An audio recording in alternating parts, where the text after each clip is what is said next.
السلام علیکم عزیز طلبہ و طالبات، امید کرتی ہوں آپ سب خیر و عافیت کے ساتھ ہوں گے۔ آج کا ہمارا عنوان نعت رسول مقبول جماعت نہم کا آخری شعر، سب کچھ تمہارے واسطے پیدا کیا گیا، سب غایتوں کی غایت اولا تم ہی تو ہو۔ یہ ہمارا آخری شعر ہے، اس کی ہم تشریح کرتے ہیں۔ مولانا ظفر علی خان کی نعت گوئی صرف مدح رسول صلی اللہ علیہ وآلہ وسلم نہیں بلکہ اصلاح، انقلاب، روحانیت، ملی بیداری اور ادبی عظمت کا حسین امتزاج ہے۔ ان کی نعتیں آج بھی اسی طرح مؤثر ہیں جیسے ان کے دور میں تھی، کیونکہ وہ صرف الفاظ نہیں بلکہ پیغام لکھتے ہیں۔ نعت کے شعر میں کہا گیا ہے کہ پوری کائنات رسول اللہ صلی اللہ علیہ وآلہ وسلم کے لیے پیدا کی گئی۔ یہ اشعار محبوب حقیقی یعنی رسول اللہ صلی اللہ علیہ وآلہ وسلم کے شان میں کہے گئے ہیں۔ شاعر کہتا ہے کہ ہر چیز کی تخلیق کا مقصد اللہ تعالیٰ آپ صلی اللہ علیہ وآلہ وسلم کی ذات اقدس ہی سے جڑا ہوا ہے۔ اس شعر میں حدیث لولاک کی طرف اشارہ کیا گیا ہے۔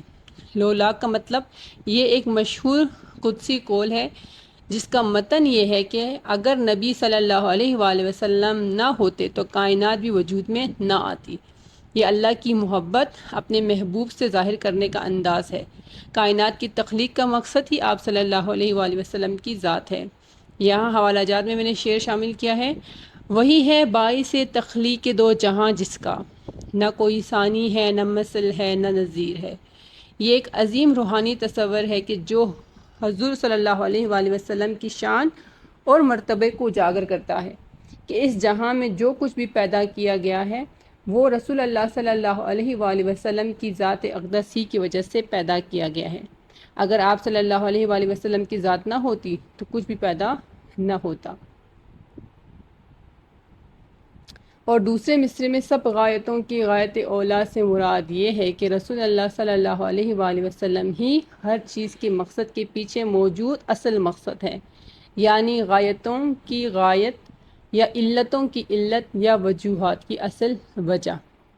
یعنی اگر دنیا کائنات میں جتنے بھی مقاصد، ارادے یا اہداف پائے جاتے ہیں، ان سب کا سب سے اعلیٰ اور سب سے پہلا اور سب سے اہم مقصد وہی ہستی ہے، یعنی حضرت محمد صلی اللہ علیہ وآلہ وسلم کی ذات جس کی بات کی جا رہی ہے۔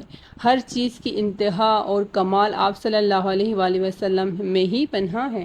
شاعر حضور صلی اللہ علیہ وآلہ وسلم کو کائنات کی تخلیق کا مرکزی نقطہ قرار دیتے ہیں۔ یہاں پہ حوالہ جات میں نے ایک اور شعر شامل کیا ہے۔ خلق عظیم کا ہے جو پیکر نبی صلی اللہ علیہ وآلہ وسلم ہمارا، وہ فخر کائنات ہے رہبر نبی ہمارا۔ تو امید کرتی ہوں کہ اس کی تشریح آپ کو اچھی طرح سمجھ آ گئی ہوگی اور آپ معیاری اور عمدہ تشریح کرنے میں کافی حد تک کامیاب رہیں گے۔ اگلی ویڈیو تک اپنا خیال رکھیے۔ اللہ حافظ۔